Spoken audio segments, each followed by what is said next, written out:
1,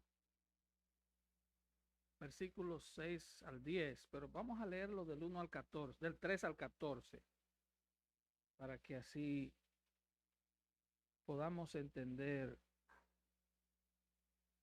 el contexto de toda esta preciosa palabra, una de los textos más hermosos de toda la Biblia. Efesios 1, del 3 al 14. ¿Lo tenemos todos? Y así dice la gloriosa palabra del Señor. Bendito sea el Dios y Padre de nuestro Señor Jesucristo, que nos bendijo con toda bendición espiritual en los lugares celestiales en Cristo, según nos escogió en Él antes de la fundación del mundo, para que fuésemos santos y sin mancha delante de Él, en amor, habiéndonos predestinado para ser adoptados hijos suyos por medio de Jesucristo, según el puro afecto de su voluntad, para alabanza de la gloria de su gracia, con la cual nos hizo aceptos en el amado, en quien tenemos redención por su sangre, el perdón de pecados, según las riquezas de su gracia, que hizo sobreabundar para con nosotros en toda sabiduría e inteligencia, dándonos a conocer el misterio de su voluntad, según su beneplácito, el cual se había propuesto en sí mismo, de reunir todas las cosas en Cristo, en la dispensación del cumplimiento de los tiempos, así las que están en los cielos como las que están en la tierra. En él asimismo tuvimos herencia, habiendo sido predestinados conforme al propósito del que hace todas las cosas según el designio de su voluntad, a fin de que seamos para alabanza de su gloria, nosotros los que primeramente esperábamos en Cristo. En él también vosotros, habiendo oído la palabra de verdad, el evangelio de vuestra salvación, y habiendo creído en él, fuisteis sellados con el Espíritu Santo de la promesa, que es las arras de nuestra herencia hasta la redención de la posesión adquirida para alabanza de su gloria. Vamos a orar. Padre, gracias. Señor, estamos frente a un texto hermoso, glorioso, que nos muestra cuán abundante es tu gracia para con nosotros. Señor, no podemos más que humillarnos ante tantas maravillas.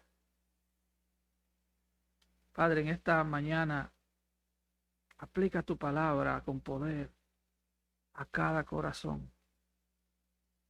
Que no salgamos igual, que el poder de tu Espíritu venga y tome tu palabra y la aplique a cada vida. Oh Señor, porque te lo pedimos en el nombre de Jesús. Amén y amén. Puede tomar su lugar. En este día seguimos analizando la gran canción de alabanza del gran apóstol Pablo de Efesios 1 del 3 al 14. Esta es una alabanza trinitaria, como dijimos el domingo pasado, donde se exalta al Dios Padre, al Hijo y al Espíritu Santo.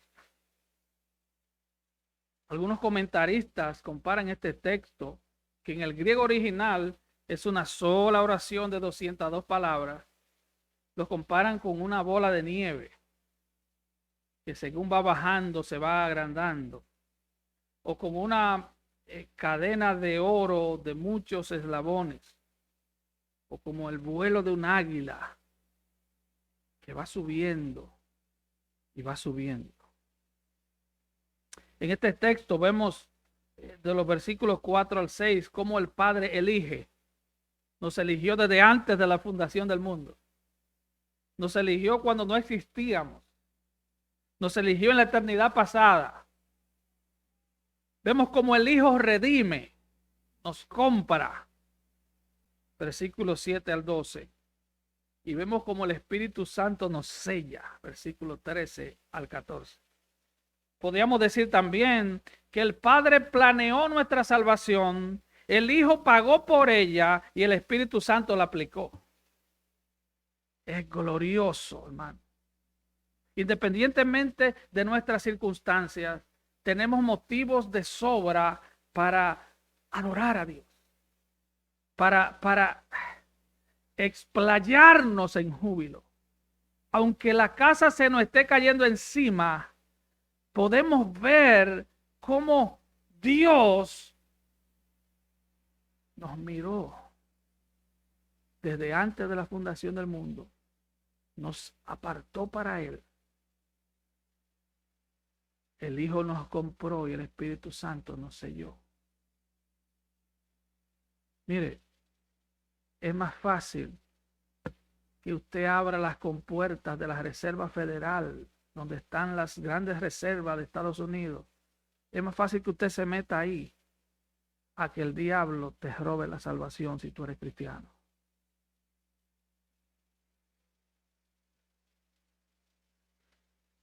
Es más fácil.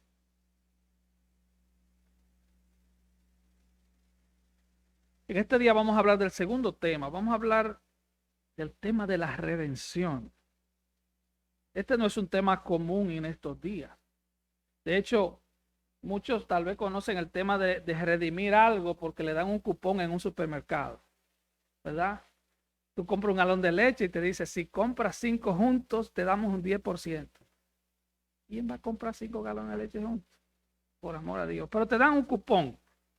Por lo menos te dan un papelito donde ellos te dicen que te quieren dar algo. Y el hecho de tú volver con ese papelito, ese cupón, y comprar los 5 galones de leche y recibir ese 10%, eso es un acto de redimir. Pero la redención bíblica es otra cosa totalmente diferente. Y para eso tenemos que hacer un poco de historia. Tenemos que ir un poco a los tiempos en que Pablo escribió esto. Entendamos, número uno, que en los tiempos de Pablo existían algunos 6 millones de esclavos en el gran imperio romano.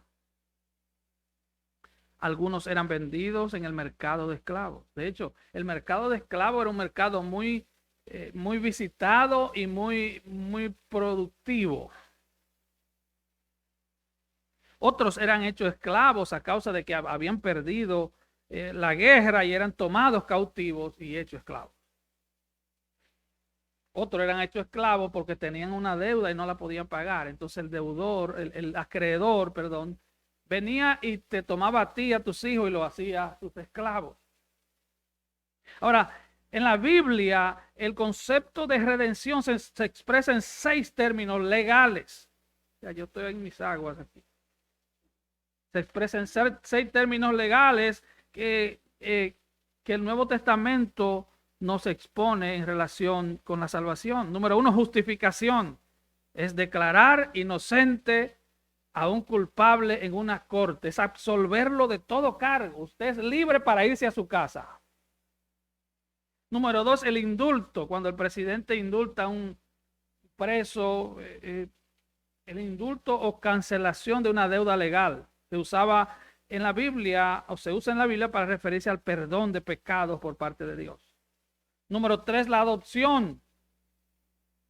Es cuando, y de eso hablamos la semana pasada, cuando adoptan en esa época no un niño, sino un adulto, ya un joven, y lo hacen parte de la familia. Número 4, perdón, 5, no sé por dónde voy. Reconciliación. Tiene que ver con terminar las disputas entre 2 enemigos. Tiene que ver con la reconciliación del creyente con Dios por medio de Jesucristo. Cristo es el gran reconciliador. La Biblia dice que somos enemigos de Dios porque hemos pecado, porque no vivimos conforme a sus estándares, porque no caminamos en obediencia. Y por eso la Biblia a unos los llama hijos de desobediencia y a otros los llama hijos de ira. Pero qué bueno que Juan 1, 11 y 12 dice, a los suyos vino, los suyos no le recibieron, mas aquellos que les recibieron, ¿cuáles fueron? Los que creyeron en su nombre, Él les dio la potestad de ser hechos hijos de Dios. Aleluya. Ahora, hay otro término que nos habla de redención, es agorazo en el griego. Viene de la palabra agora. Agora significa mercado. De hecho, en República Dominicana hay un centro comercial que le llaman Agora. Agora significa mercado. Pues agorazo significa comprar en el mercado. Eso es redención. Pero ir al mercado de esclavos y decir, yo quiero ese, porque se ve grande y fuerte. Y pagaban y se lo llevaban. Y había otra frase, otra palabra que era lutro, que significaba rescatar del cautiverio. Ahora, ¿cuál es la distinción entre estas palabras? Y ponga atención a eso, porque a mí esto me voló el cerebro. En la justificación, el pecador comparece ante Dios como acusado, pero es declarado justo. En el perdón, el pecador se presenta ante Dios como deudor de una deuda impagable y recibe la cancelación de la deuda. En la adopción, el pecador se presenta ante Dios como un extraño, pero es hecho hijo. En la reconciliación, el pecador se presenta ante Dios como un enemigo, pero se le hace amigo. En la redención, el pecador se presenta ante Dios como un esclavo y recibe su libertad.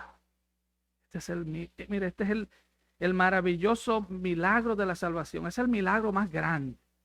Más que ser sanado de un dolor, más que recibir una fortuna. Es el milagro de la salvación. Todas estas cosas, hermanos, justificación, perdón, adopción, reconciliación, redención, son provistas porque Jesús pagó el precio. Él pagó el precio del rescate. Dicho de otra manera, somos acusados, pero Él pagó nuestro castigo para que podamos ser liberados. Somos deudores, pero Él pagó nuestra deuda. Somos extraños, pero Él es hijo y nosotros en Cristo somos hechos hijos. Somos enemigos, pero Cristo es el amigo y en Él somos amigos de Dios. Qué glorioso entender la redención. Ahora, el Redentor, según Efesios 1:6, es el amado. Dice, para alabanza de la gloria de su gracia, eso lo tratamos la semana pasada. Él nos redimió para alabanza, para que exaltemos las virtudes del que nos salvó y le demos gloria por su gracia de salvar pecadores. Él nos hizo aceptos en el amado. En algunos manuscritos antiguos dice que Él nos derramó a nosotros en el amado. O sea, que el Padre nos sumergió en el amado. Eso es como cuando usted lanza algo en un mar profundo. Fuimos sumergidos en Cristo. Así que somos hijos amados de Dios porque estamos en el amado, estamos en Cristo. El Padre no te ama por lo que tú eres, ni como tú eres. Él te ama en Cristo. Él te ama en Cristo porque Él ama a Cristo. De hecho, el único personaje en todo el universo que satisface a Dios Padre es Cristo. Más nadie. Y de la única forma que un ser humano puede satisfacer al Padre es si está en Cristo. Ahora, 1 Corintios 6:17 dice que somos un espíritu con Cristo. Nosotros estamos ligados a Cristo. Cada creyente sobre la faz de la tierra está atado a Cristo, está sumergido en Cristo. El Padre no te ve a ti, el Padre ve a Cristo. Por eso todo lo que el Padre tiene para su Hijo lo tiene para ti. Todo lo que Cristo tiene es tuyo. Y por eso es imposible que un verdadero creyente se aleje demasiado del Padre. Es imposible, porque está en Cristo. Es cierto que todo creyente pasa por tiempos de sequía espiritual, pero todo verdadero creyente está en Cristo. Ahora, el versículo 7 nos habla del precio. Dice, en quien tenemos redención por su sangre. Al Hijo de Dios le costó su propia vida. Levítico 17:11 dice que la vida de la carne en la sangre está. Cuando la Biblia nos habla de la sangre de Cristo, nos está hablando de la vida de Cristo. La vida. Si una persona se desangra, si una persona pierde su sangre, ¿qué pierde? Su vida. Jesucristo dio su vida, el Señor dio su vida. Es por eso que no podemos usar la sangre de Cristo como un fetiche de buena suerte y andar declarando. No, la sangre de Cristo fue el precio. Él pagó su vida, Él dio su vida. Él se desangró en aquella cruz, en las afueras de Jerusalén. Ese fue el precio. A Él le costó su propia vida, su propia sangre, para recobrar a los hombres del mercado esclavista del pecado. ¿Sabe? En este tiempo moderno, donde hay muchas libertades, hablar de esclavitud es un tema como obsoleto. Pero desde que un niño nace esclavo. De hecho, Proverbios dice que la necedad está atada al corazón del muchacho, mas la vara de la corrección librará su alma de la muerte. Nacemos en pecado. El salmista David dijo en el Salmo 51, en pecado me concibió mi madre. Nacemos en pecado. Los niños no hay que enseñarlos a mentir. Ellos nacen y mienten sin que nadie los enseñe. Porque nacemos en pecado. No hay que enseñarlos a desobedecer. ¿Y de quién él sacó eso? No, él sacó eso porque él es un pecadorcito. Y solo es asunto de tiempo para que se desarrolle. A menos que la mano de Dios lo detenga. Juan 8:34 dice que los hombres son esclavos del pecado. Romanos 6:17 dice que los hombres son siervos del pecado. Romanos 7:14 dice que los hombres están vendidos al pecado. Así que el gran problema de la humanidad no es psicológico. El gran problema de la humanidad es el pecado. Porque el mundo le ha creído la mentira que Eva le creyó a la serpiente. Serás como Dios. Y cada vez que un hombre o una mujer pecan, ellos se creen libres. Lo que ellos no saben es que hay unos hilos invisibles que los están moviendo como un títere. El pecado esclaviza y nacemos así. La palabra bíblica redención significa el acto mediante el cual Dios mismo pagó a manera de un rescate por el precio del pecado. Es un acto de Dios. Él pagó. Él pagó por una deuda impagable. Es una deuda impagable. Ahora, ¿cuáles fueron los resultados de la redención? Versículo 7, al final dice, el perdón de pecados según las riquezas de su gracia, que hizo sobreabundar para con nosotros en toda sabiduría e inteligencia, dándonos a conocer el misterio de su voluntad. Aquí vemos dos resultados de haber sido comprados. Fuimos comprados por la sangre de Cristo. Pero ¿cuáles son esos resultados? Bueno, hay uno negativo y uno positivo. El negativo es que fuimos perdonados. Perdón de pecado. Los psicólogos dicen que no podemos ser culpados de nuestros pecados. Porque pecamos porque mi abuelo era borracho. No, yo peco porque yo crecí en un barrio malo de Santo Domingo y yo vi que todo el mundo robaba y por eso yo robo, ¿verdad? O yo vi como mi mamá le mentía a mi papá y por eso yo miento. Otros dicen que pecamos a causa de nuestra genética, nuestro ambiente, nuestros padres, factores externos.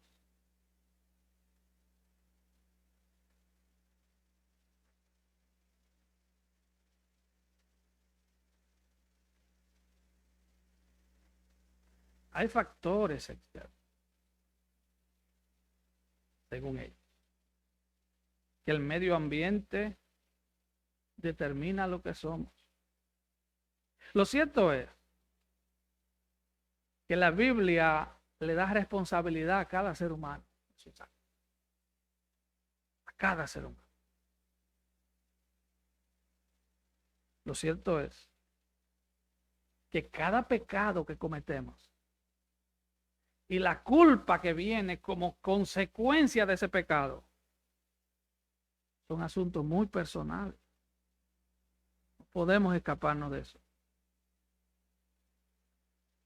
En Mateo 26, 28, en la última cena, Jesús enseñó y dijo: porque esta es mi sangre del nuevo pacto que por muchos es derramada para perdón de pecados. Por allá por Levítico 16, y léalo en su casa porque la historia es un poco larga, se nos habla de lo que hoy se celebra bajo el nombre Yom Kippur. Los judíos celebraban una ceremonia mediante la cual tomaban dos animales, dos carneros. Uno lo sacrificaban como ofrenda por sus pecados y otro lo tomaban y el sumo sacerdote ponía sus dos manos sobre la cabeza de este animal y lo mandaba al desierto con alguien. Y lo llevaba tan lejos para que él no pudiera regresar.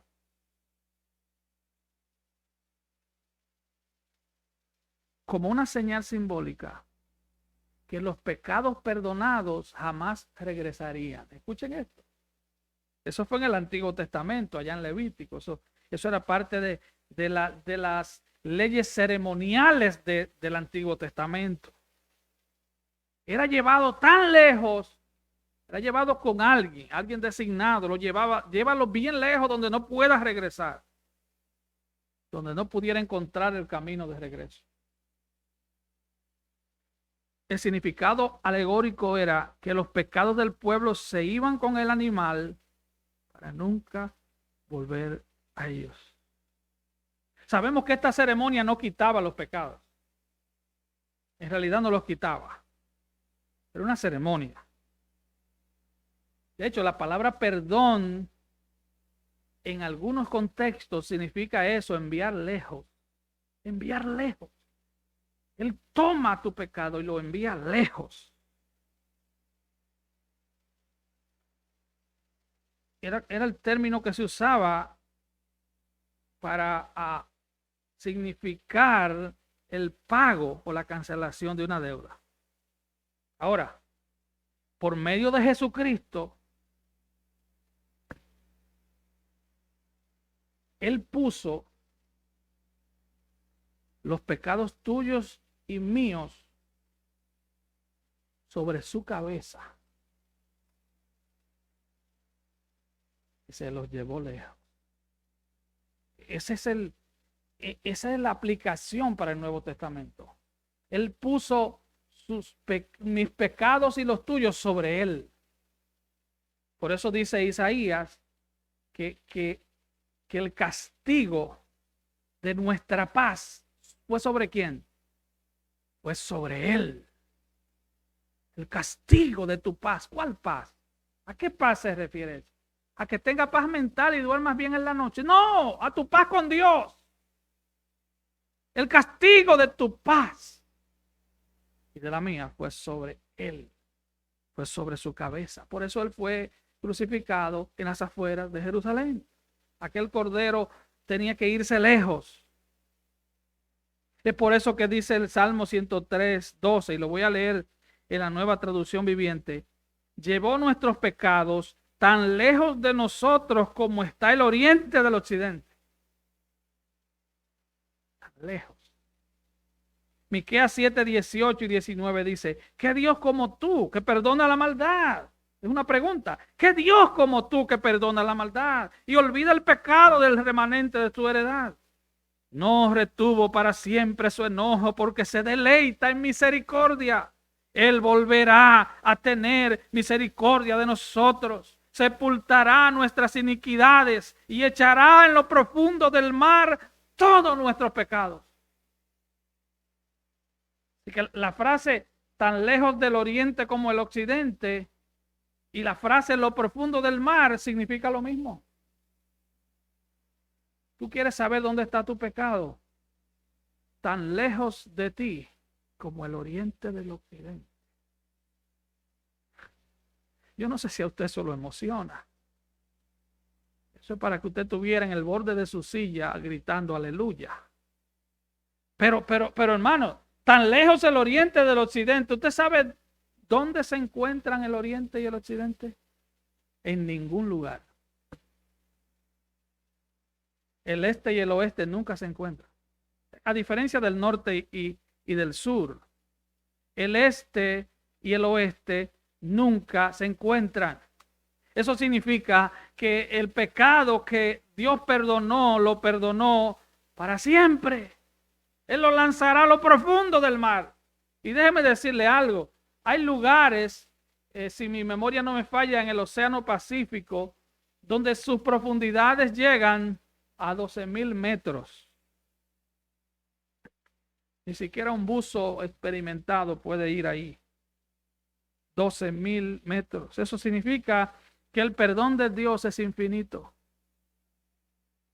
Infinito. Porque lleva nuestros pecados a los rincones más alejados de la infinidad eterna. Eso significa ser perdonado. Ser perdonado significa que tu pecado ha sido quitado. De hecho, desde que una persona se convierte a Cristo de todo corazón, el Señor le dijo como a la mujer sorprendida en el acto de adulterio: ni yo te condeno, vete y no peques más. Romanos 8:1 y 2, en la Nueva Traducción Viviente dice, por lo tanto, ya no hay condenación para los que pertenecen a Cristo Jesús. Y porque ustedes pertenecen a Él, el poder del Espíritu que da vida los ha libertado del poder de pecado que lleva a la muerte. Eso es el perdón de Cristo. Eso es para que usted ande bailando en un solo pie. El perdón de Cristo es algo inmerecido, hermano. Pero es gratuito y es completo. Cuando un esclavo era comprado, la persona no podía llevarse el esclavo hasta que no lo pagaba completo. Yo quiero ese porque se ve fuerte. Tenga, me lo llevo. Cuando tú fuiste comprado por la sangre de Cristo, tú fuiste comprado completo.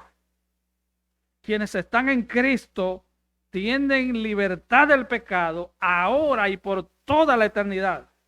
Nuestros pecados pasados fueron perdonados, nuestro pecado presente fue perdonado, nuestro pecado futuro fue perdonado. Fueron perdonados mucho tiempo antes de haber cometido ningún pecado. Yo no entiendo 100% eso. Yo solo me gozo en verlo en la palabra. Yo me lo disfruto. Yo fui perdonado antes de haber nacido. Aleluya. Yo no entiendo, yo no puedo explicar muy bien eso, pero hermano, cada fibra de mi ser, cada hueco de mis muelas lo disfruta. Fueron perdonados mucho tiempo antes de haberlos cometido y seguirán perdonados para siempre.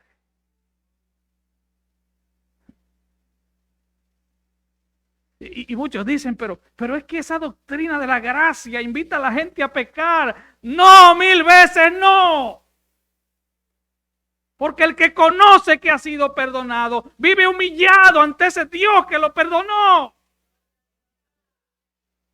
Yo no sigo a Cristo por miedo al juicio. Yo sigo a Cristo porque le amo. ¿Y por qué le amo? Porque Él me amó primero.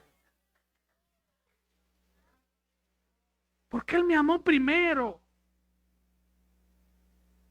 Oh, porque Él me amó primero.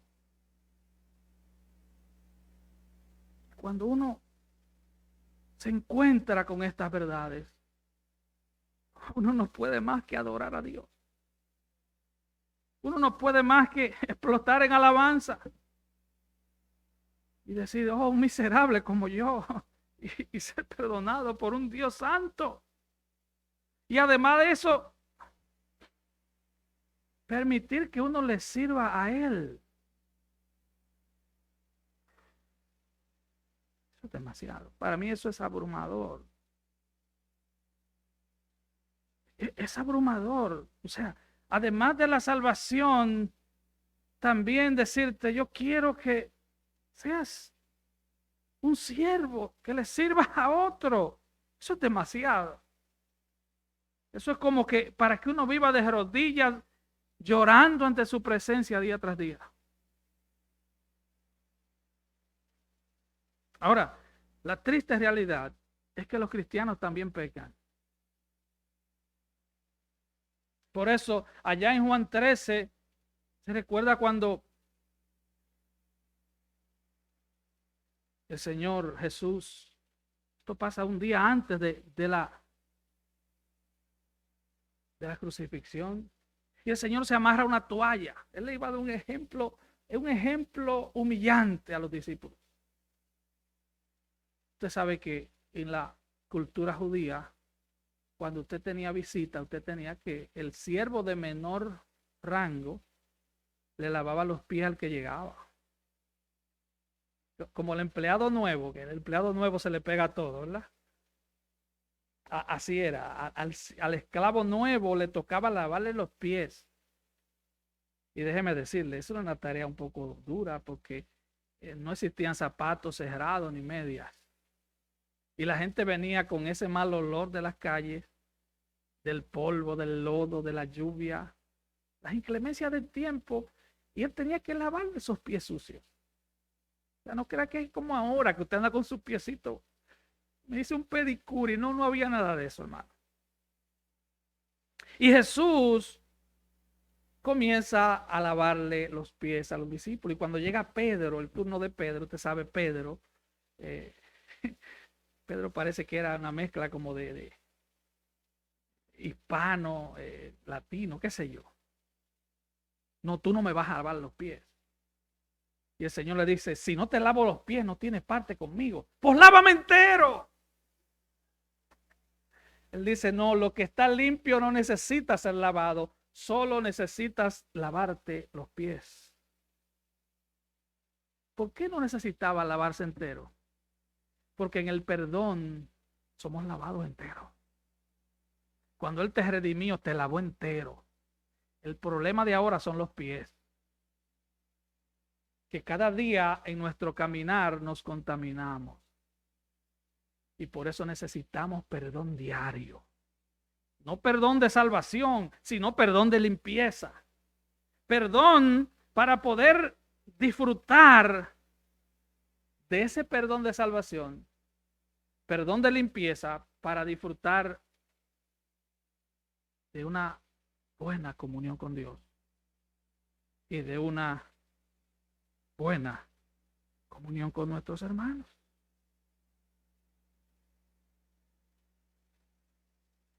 Para poder seguir creciendo en santidad, creciendo en gozo, creciendo en gracia. Usted sabe, nos estamos poniendo grandecitos, nos estamos poniendo un poquito viejos todos los días, aunque algunos no quieran admitirlo. Y a algunos ni se les nota, yo no voy a decir a algunos aquí que ni se les nota, como que le frisaron la edad. Pero tenemos que crecer en gozo, hermano.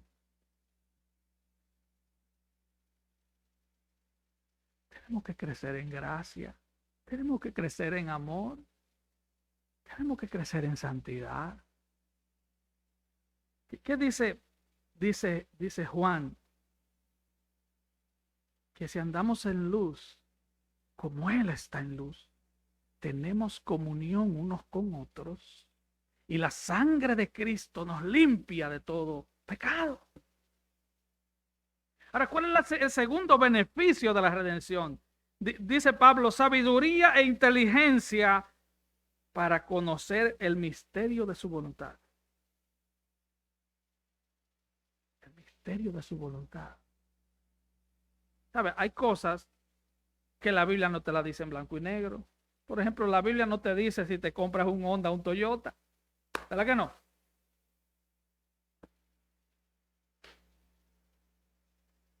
Pero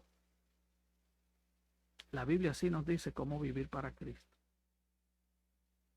Así que Dios no solo nos perdona, no solo nos aleja del pecado que corrompe y daña nuestras vidas, sino que nos da todos los medios de gracia para entender, para caminar en su voluntad. Y su voluntad es buena, es agradable, es perfecta. Él nos da sabiduría e inteligencia. Él dijo en el Antiguo Testamento, el que anda en este camino, por torpe que sea, no tropezará. Torpe que sea. Así que Él no solo nos da su palabra, sino que a través de su Espíritu Santo nos da iluminación. No revelación, cuidado. Si usted oye a algún predicador que le dice, traiga una revelación nueva, escape por su vida. Usted está delante de un falso profeta. Te traigo una revelación nueva. ¿Qué? Mira la revelación aquí. Todo lo que tú necesitas está aquí. Si usted escucha esa frase, mire, haga rápido. Hágase de cuenta que sonaron las alarmas de incendio y se va a caer el edificio. No hay revelación nueva. Lo que hay es iluminación. El Espíritu Santo nos da la palabra. El Espíritu Santo ilumina la palabra para que la entendamos. El Espíritu Santo nos da temor a Dios para que obedezcamos la palabra. Y si tú no tienes suficiente sabiduría, dice Santiago 1:5, y el que no tiene, el que le falta sabiduría, pídala a Dios, el cual la da abundantemente y sin reproche, o sea, sin regañarte. Tú vas al Señor y le dices, Señor, necesito sabiduría. ¿Cuántos de ustedes no han orado por sabiduría? El Señor no te va a decir, ahí viene este bruto otra vez. No, no te va a decir así. No, Él te la da abundantemente y sin reproche. Ahora, ¿cuál es el motivo de esta redención tan grande? ¿Por qué ha hecho Dios tanto por nosotros? Porque nos ha bendecido con toda bendición espiritual. Porque nos ha escogido en Cristo antes de la fundación del mundo. Dice, según su beneplácito. Ya en 1:5 él había dicho, según el puro afecto de su voluntad. Según su voluntad. ¿Por qué él ha querido? Note que dice el puro afecto. Es un afecto puro. No es como nosotros. Fulano me cae bien, fulano me cae mal, fulano me cae bien. No, nada de eso. Dios no es un Dios caprichoso. Él nos ha escogido y nos ha comprado según el puro afecto de su voluntad. Es un afecto puro, es un afecto santo. No tenía nada que ver contigo ni conmigo. Y luego dice, de reunir todas las cosas en Cristo. Versículo 10. En la dispensación del cumplimiento de los tiempos. Él te escogió, Él te redimió, porque vendrá un día en que Dios tomará todas las cosas y las pondrá bajo la autoridad de Cristo. Todas las cosas que están en el cielo y las que están en la tierra, todas las cosas serán puestas a los pies de Cristo. ¿Y qué pasa contigo y conmigo? Que tú y yo estamos en Cristo. Si sufrimos con Él, reinaremos con Él, dice la palabra. Reinaremos con Él. La iglesia que hoy es marginada reinará con Cristo, porque la iglesia es el cuerpo de Cristo, porque nosotros estamos en Cristo. Pablo menciona, si mal no recuerdo, 164 veces la frase en Cristo en sus cartas. Él ve cada miembro de la iglesia, cada persona que se convierte, no como un simple miembro de la iglesia, sino como un miembro del cuerpo de Cristo. El cuerpo vibrante de Cristo. La iglesia no es simplemente una institución. La iglesia no es una organización de hombres. La iglesia no meramente es un concilio. La iglesia es un cuerpo vivo. Es un cuerpo que sus miembros están vivos porque tienen la vida de Cristo. Y lo que le pase a Cristo te pasa a ti. A Cristo no le puede pasar nada porque Él está sentado a la diestra del Padre, intercediendo por ti y por mí. Nosotros, hermanos, deberíamos caminar con tal nivel de seguridad y confianza que no tuviéramos miedo de nada. ¿Usted entiende eso? Podríamos decir como el salmista: caerán a mi lado 1000 y 10.000 a mi diestra, mas a mí no llegarán. Para que andemos confiados. No una confianza ilusoria. No una confianza o una fe ciega. Dice, no, la fe es ciega. No, la fe no es ciega. No, la fe no es ciega.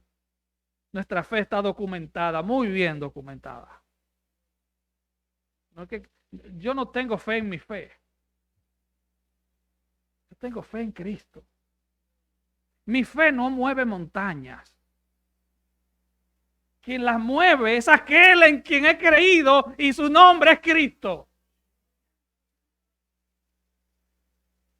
Usted oye decir, la oración tiene poder. Quien tiene poder es aquel a quien le oramos. Ese es el grande, ese es el poderoso, ese es el que derriba paredes y montañas. Su nombre es Cristo. Llegará un día, y con esto termino, en que se doblará, según Filipenses, toda rodilla.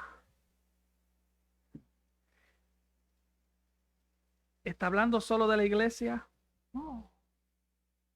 Toda. De los que están en los cielos, en la tierra, debajo de la tierra. Y toda lengua. Hermanos, esa palabra toda significa eso mismo. Toda. No es una exageración, no es una hipérbole. Toda lengua confesará que Jesucristo es el Señor, para gloria de Dios Padre. Tú fuiste comprado con un precio demasiado alto. Tú fuiste comprado con un precio que solo uno podría pagar. La deuda tuya con el cielo era tan grande que nadie más podía pagarla. Pero Él la pagó. Él la pagó. Y fuimos perdonados. Qué rico se siente haber sido perdonado. Yo no sé, pero yo no soy un creyente sensual, pero qué rico se siente ser perdonado. Qué bien se siente saber que no tengo deudas con el cielo. Que en el momento en que yo parta de esta tierra, sea porque un frío ataúd vaya a coger mi cuerpo mortal, o en el momento en que suene la trompeta, yo solo espero una frase. Y debería ser la frase que todo creyente espera. Con toda seguridad, con 100% de seguridad, sin ningún lugar a dudas. Ven, buen siervo, fiel. En lo poco fuiste fiel, mucho te pondré. Entra en el gozo de tu Señor. Vamos a estar de pie.